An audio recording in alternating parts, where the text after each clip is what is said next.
Winnipeg's mayor and Manitoba's justice minister are backing calls from the Firefighters Union to toughen federal laws to protect first responders. The United Firefighters of Winnipeg says violence is increasing for their members and paramedics on the job.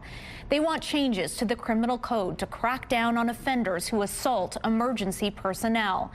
CTV's Jeff Keele joins us now live. So, Jeff, what is prompting all of this? Well, because of what happened over the weekend on Friday, a firefighter was struck with a metal pole. On Sunday, a man with a knife confronted a crew on a medical call and threatened them. While responding to a pickup truck fire on Princess Street Friday, police say a man struck a fire truck and then a firefighter with a metal pole.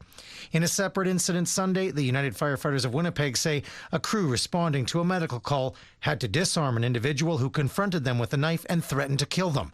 The union says this is becoming all too common for emergency responders who are simply trying to help people. It's incredibly upsetting to hear that sort of commitment returned with threats or violence. So the UFFW is calling on the federal government to toughen laws. They want a separate offense for assaulting firefighters, paramedics, and healthcare workers, similar to one for police officers, and they want the acts considered as aggravating factors during sentencing. The toll taken on society when injury is inflicted on these essential workers needs to be reflected in the punishment. The Winnipeg Fire Paramedic Service says it is concerned too. Complexity of incidents and the amount of violence that we're experiencing has gone up significantly over the last many years. Mayor Scott Gillingham is crafting a motion for council this week, backing the union's ask. Even if someone is in the midst of, an intoxication, there still has got to be a measure of consequences, because at the end of the day, we have got to protect our staff. Manitoba Justice Minister Matt Wiebe is also on board. He's writing a letter to the feds.